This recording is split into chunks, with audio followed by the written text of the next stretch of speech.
Bienvenidos al cuarto vídeo del bloque 4 del curso de programación en Java concurrente. Antes de comenzar, quiero deciros que estoy utilizando un micrófono nuevo. Soy consciente de que en anteriores vídeos he tenido problemas con el sonido, así que estoy intentando mejorarlo, pero os lo digo para que por favor tengáis un poquito más de paciencia, porque hasta que el micrófono esté bien van a pasar unos cuantos vídeos, ¿vale? Bien, ahora sí, comenzamos con el vídeo. Bueno, en este cuarto vídeo, como viene siendo costumbre, va a ser el último vídeo de este bloque. Por tanto, lo que voy a hacer es coger un ejemplo de un monitor para reafirmar conocimientos. Os voy a enseñar un par de trucos para optimizar el comportamiento de este monitor al final del todo y algo más teórico, ¿vale? Bien, vamos a comenzar. Entonces, ¿en qué va a consistir este ejemplo? Lo veis aquí, tenemos dos clases, principal y buffer, y va a ser básicamente un monitor para controlar un buffer. Por cierto, en inglés se dice buffer, ¿vale? Por si lo conocéis. Bien, ¿qué es un buffer? Pues un buffer es lo siguiente. Nosotros vamos a representar un buffer con un vector. En este vector van a existir una serie de hilos que van a ser los productores. Entonces van a meter enteros, por ejemplo, que vamos a hacer nosotros, enteros aleatorios, entre 0 y 10, en nuestro vector. Lo van a hacer de forma ordenada. De forma ordenada me refiero de primera posición, segunda, tercera, etc. Y por ejemplo, cuando llega a X posición, siempre va a haber una variable, un atributo, que va a indicar cuál es la última posición. Esta posición podrá ser consumida por otra serie de hilos que van a ser consumidores. Bien, entonces una vez que lo consuman, va a decir ¿qué posición? La última posición en la que se ha insertado un elemento. Pues se va a consumir. ¿Que quieren consumir otra? Pues será una vez más en la última posición en la que se ha insertado un elemento. ¿Vale? Aquí. Quedando aquí entonces, el atributo posición indicaría que este será el siguiente a consumir, que es el siguiente no vacío. Vale. De repente llega otra vez los hilos productores y se ponen a producir nuevos elementos. ¿Dónde lo van a meter? Pues en el siguiente elemento que indique el vector, que indique el atributo posición. En este caso sería aquí. 8, etcétera, ¿vale? Vale, tenemos aquí el atributo posición, que te dice que este tiene que ser el elemento a consumir. Y una vez que se encuentra aquí, los productores, cuando quieren consumir, no lo podrán hacer, porque el vector se encuentra completo. Vale, entonces tenemos que tener en cuenta esto, que el vector se encuentra completo. ¿Cuál será siempre la posición que tenemos que consumir? Una vez que se consume una posición, tenemos que eliminar ese elemento del vector, y que si el vector está vacío, no se puede seguir consumiendo, porque si el vector está vacío, significa que la posición se encuentra fuera, ¿vale? En este caso en el elemento -1. Vale, entonces una vez dicho todo esto, ¿para qué se utilizan en la realidad los buffers? Un ejemplo típico son las impresoras. Las impresoras, si vosotros leéis las características, siempre aparece impresora HP no sé cuánto, con un buffer de 1 giga, lo estoy inventando, de 1 giga. ¿Qué significa? Pues que hay un vector que puede almacenar una serie de bytes hasta 1 giga, pero realmente las posiciones dentro de este buffer son como esto, son un vector, ¿de acuerdo? Por tanto, quiero deciros que esto en realidad se utiliza. Puede ser que no tenga este comportamiento exactamente, pero se utiliza, ¿vale? Bien, nosotros estamos simplificándolo mucho. Vale, un apunte más. Para aquellas personas que conozcan las estructuras de datos, se darán cuenta que este comportamiento es el comportamiento de una pila, ¿de acuerdo? Para los que no lo sepáis, las estructuras de datos existen tres estructuras básicas que se llaman pilas, colas y listas. En el futuro voy a explicar qué es lo que son y cómo se manejan, y lo veremos más adelante, ¿vale? Pero estamos utilizando el comportamiento de una pila para que lo tengáis en cuenta. Vale, comenzamos entonces ya con la programación. Bien, tengo aquí una clase que se llama buffer, con una serie de atributos y una serie de métodos. Lo tengo todo más o menos ya hecho para que podamos ir un poquito más rápido. Bien, ¿los atributos para qué van a servir? Bueno, pues, como estaréis viendo, la clase random, una instancia, lo que hace es que genera números aleatorios. En el método generar vamos a devolver los números aleatorios que vamos a meter dentro del buffer. Bien, y después tenemos tres atributos para generar nuestro buffer, nuestro vector. Tenemos un vector que se llama cola, que por cierto, como expliqué al principio del todo, es una pila, no una cola, pero creo que así por lo menos se entiende mejor lo que es para las personas que no sepan estructura de datos. El tamaño de nuestro vector, que va a ser un máximo de 10. Y por último, un atributo que te va a indicar en cada momento en la posición que nos encontramos.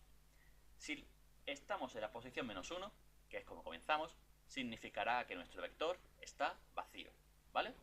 Es decir, recordemos lo de siempre, ¿vale?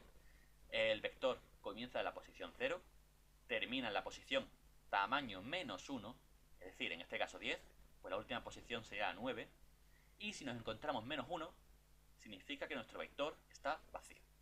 Vale. Comencemos ahora a implementar nuestros métodos.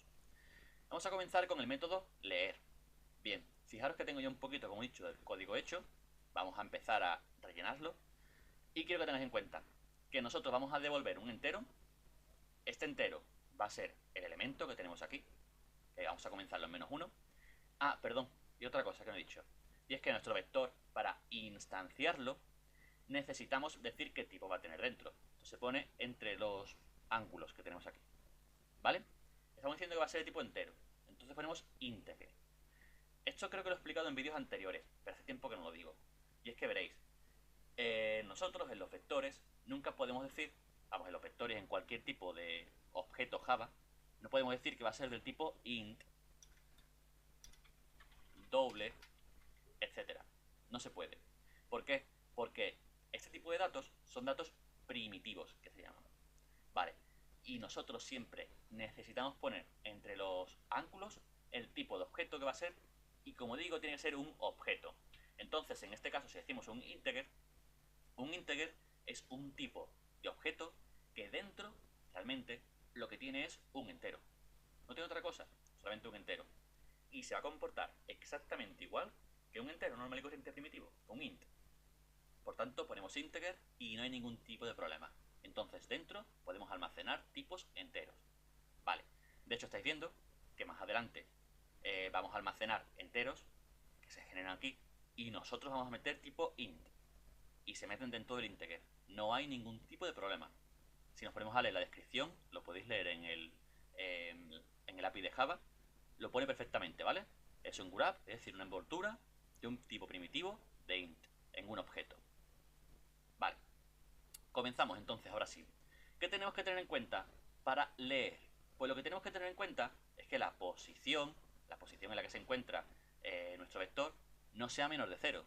Es decir, si es -1 o más pequeño, que yo creo que nunca puede llegar, pero por si acaso se cubre esa parte, pues si ocurre esto, no podemos leer, porque entonces nos encontramos fuera del vector. El vector se encuentra vacío.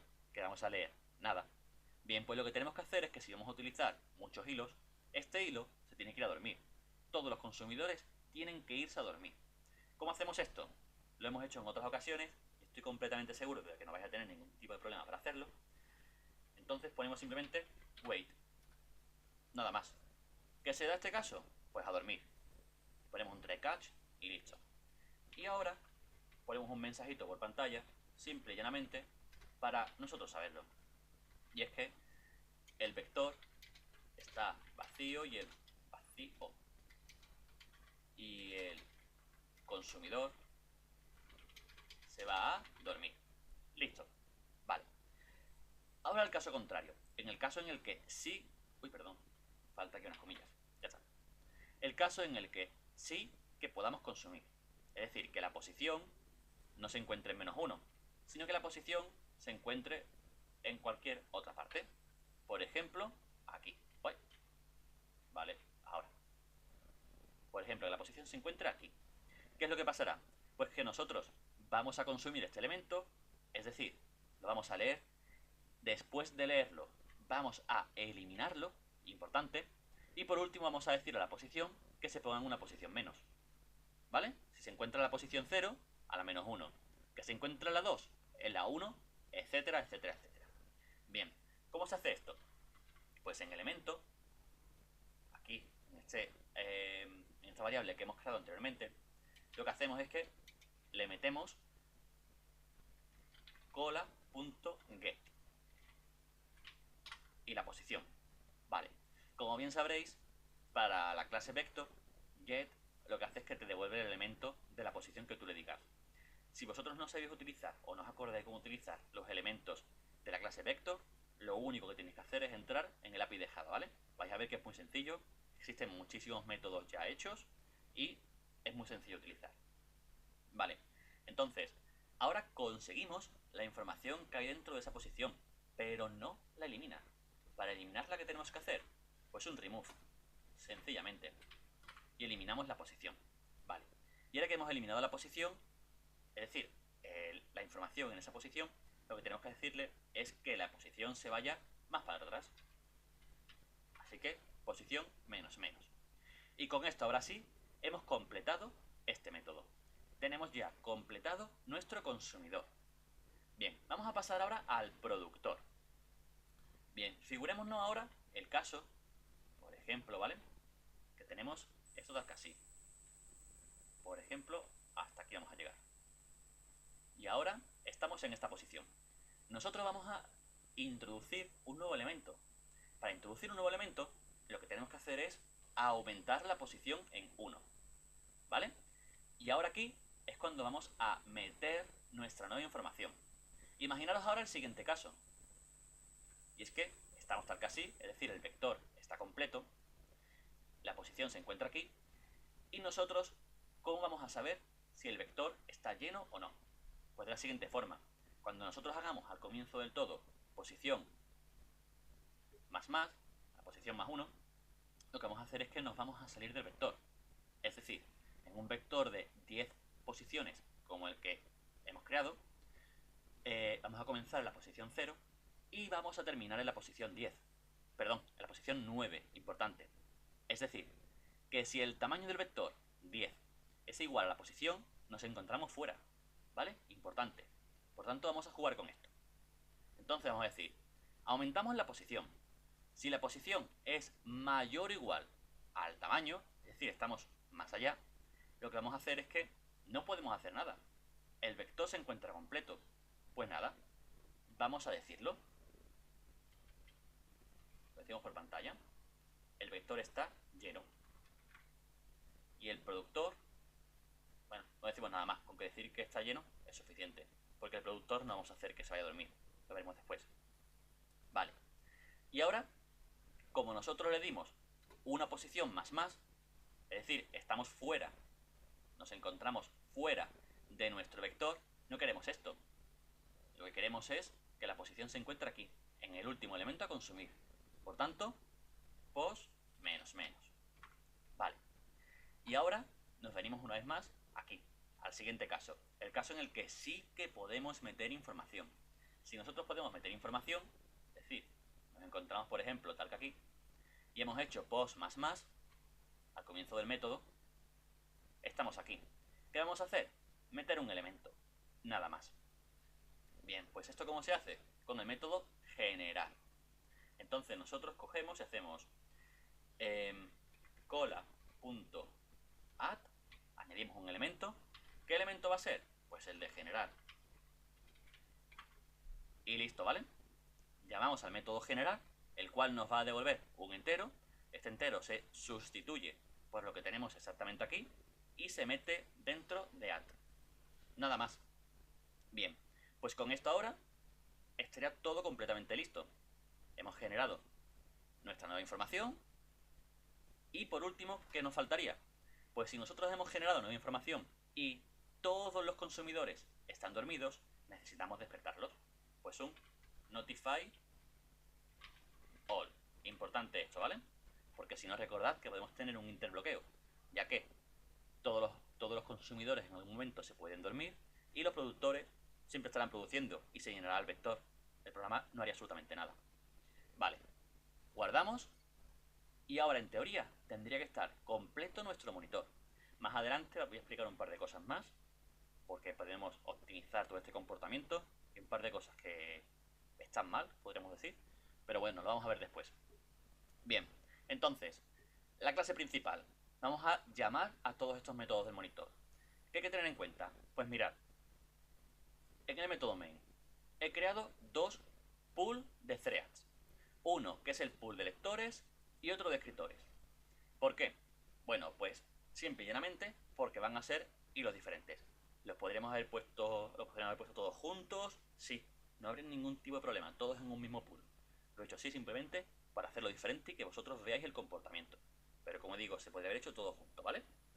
Bien, he utilizado un new fixed thread pool porque nunca se van a crear más hilos, perdón. Va a ser siempre un número fijo, igual que aquí, que vamos a crear 2 escritores y 8 productores. En mi caso, porque tengo 8 núcleos, ¿vale? Vosotros, los que fuese. Vale. Entonces, cosa importante. A los escritores les he dado un valor o un ID de 0 y a los... Perdón. A los consumidores, importante. A los consumidores les he dado una ID de 0 y a los productores un ID de 1. Nada más a tener en cuenta, ¿vale? Vosotros podéis hacerlo como buenamente queráis.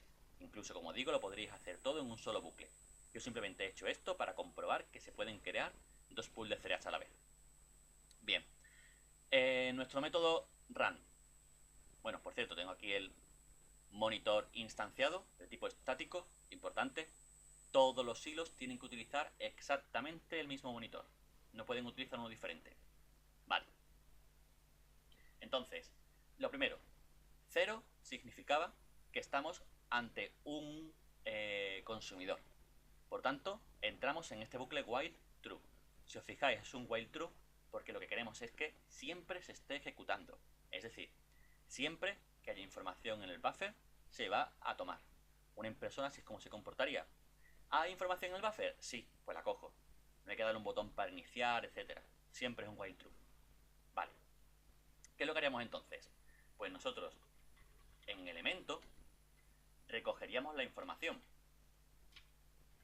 Elemento es igual a buffer, buff, que sea el objeto, punto, leer, punto y coma. Y ahora tenemos que tener en cuenta una cosa, y es que si elemento es igual a -1, pues entonces no hacemos nada. ¿Por qué? Vais a ver, es que elemento está a -1 desde el comienzo, porque los números que se van a generar siempre van a ser entre 0 y 9. Bien, entonces, si de repente está vacío el buffer, nos vamos a dormir, en algún momento se despertará y no entraremos en el else, sino que devolveremos elemento. Entonces devolveremos -1. Vale, si devolvemos -1, nosotros no queremos que se muestre por la pantalla, porque realmente es un valor que no nos dice nada. Bien, entonces, perdón, tiene que ser, si el elemento es distinto de -1, entonces nosotros lo vamos a mostrar por pantalla. Simple y llanamente con un system.out.println y decimos el elemento extraído del buffer es 2 puntos y ahora sí, elemento.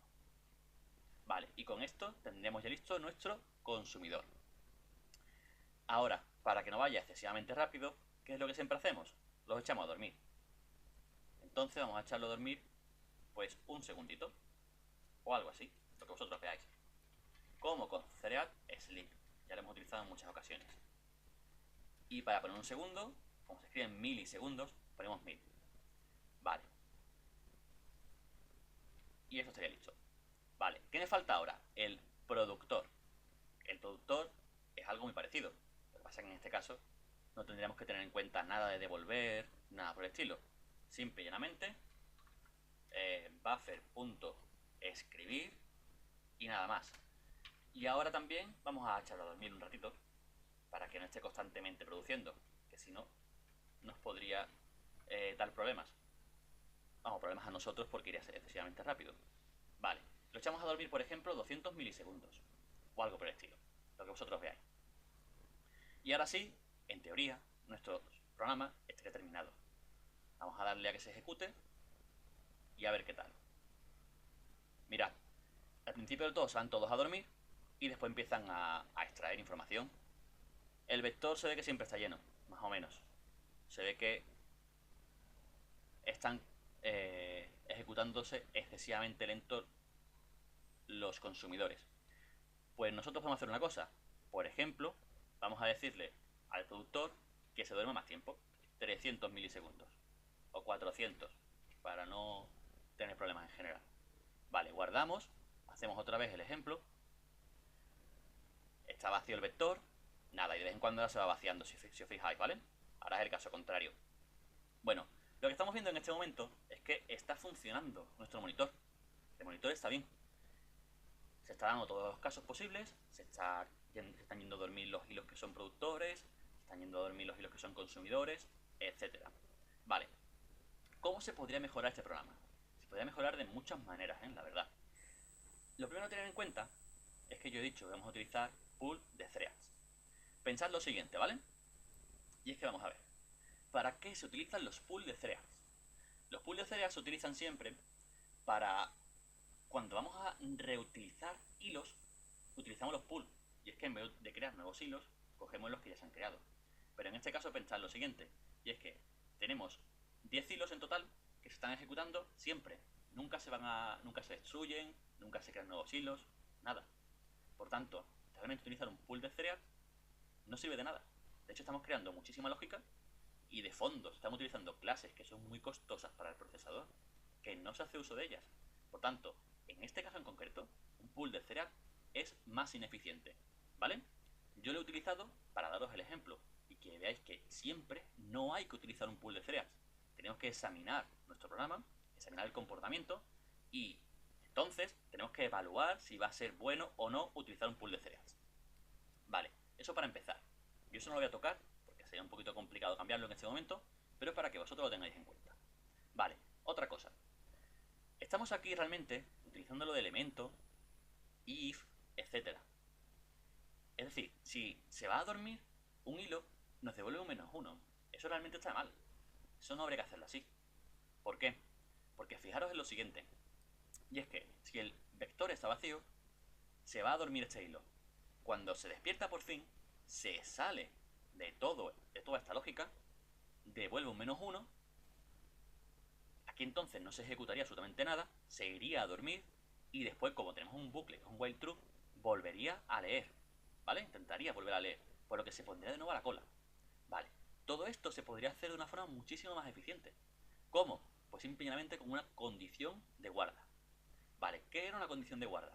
Una condición de guarda no es más que, en vez de un if, es decir, si una condición se da, decir que mientras que se dé una condición, vamos a poner un while. Bien, fijaros, decimos ahora, si la posición es menor de 0, tú te vas a dormir. Si en algún caso esta posición se convierte en mayor de 0, entonces te vas a poder salir de este bucle, porque esto de aquí será mentira. Y entonces se va a ejecutar la siguiente parte. Por lo tanto, ahora no sería necesario tener un else. Ni esto tampoco de aquí. Vale, tendríamos esto tal que así. ¿Vale? Entonces haríamos que se está ejecutando todo este código. O sea, esta parte del código siempre se ejecutaría cuando la posición sea mayor de 1. Bueno, mayor o igual a 0, perdón. ¿De acuerdo? Es decir, cuando esta condición sea falsa. Que no, te quedas aquí dentro del bucle, que ya saldrás cuando tú buenamente puedas. Eso es una condición de guarda. Y con esto entonces vamos a tener unos casos en los que se va a ejecutar menos código. Y siempre se va a salir de esta parte del bucle, como digo, cuando se dé el caso de que esto sea cierto. La lógica del programa es mucho más sencilla. Hemos eliminado código y encima del todo podemos seguir eliminando aquí detrás. Y es que nunca nos van a devolver un -1. No existe esa parte. No puede ser. Por tanto, también eliminamos todo esto. Os puede parecer una tontería, pero hacer que el código sea menos complejo es fundamental para un programador.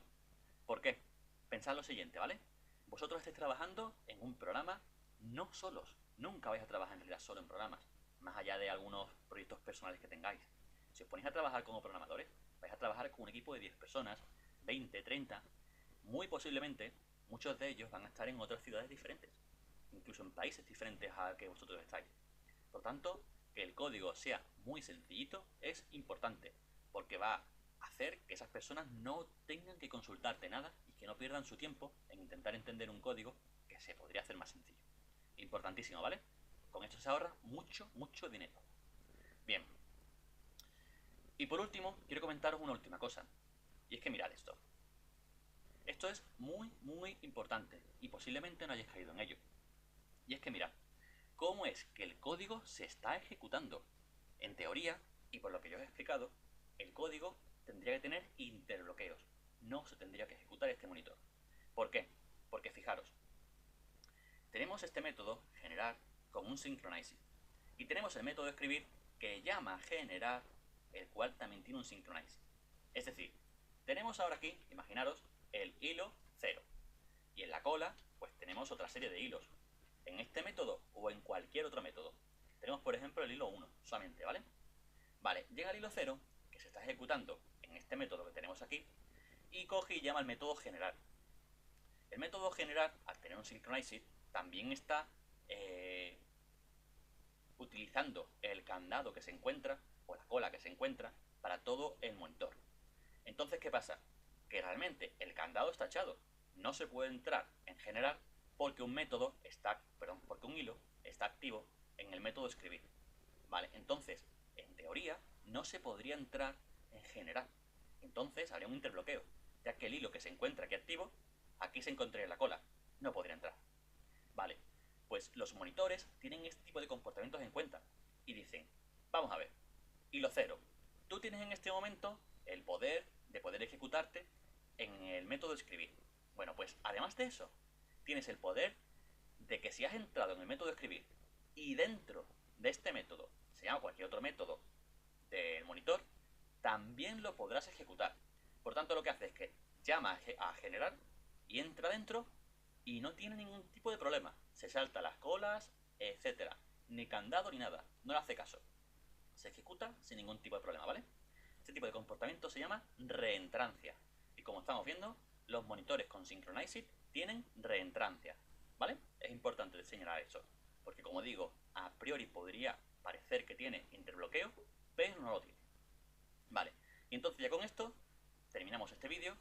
Estáis viendo que tampoco ha sido excesivamente complejo. Lo que he querido hacer es recordar el funcionamiento de muchas partes de lo que hemos visto anteriormente, desde la clase vector, hace tiempo que no lo utilizábamos, los monitores, tener en cuenta la reentrancia, tener en cuenta cuándo utilizar una condición de guarda, siempre que podamos, recordémoslo, ¿vale? Importante. Yo personalmente, al principio del todo, siempre utilizo un if, pero al rato pienso y digo, es que un if esto no es. Es que me está causando más problemas utilizar un if que un while, una condición de guarda. Vale, entonces, recordad todos esos consejos y nos vemos entonces en siguientes vídeos, ¿vale? Y por favor, recordad tener en cuenta, si os ha gustado el vídeo, podéis pinchar en me gusta, os podéis suscribir al canal para estar pendiente de cuando van a salir los próximos vídeos y también podéis seguirme en mi canal de Twitter, ¿vale? Venga, pues nos vemos entonces y un saludo.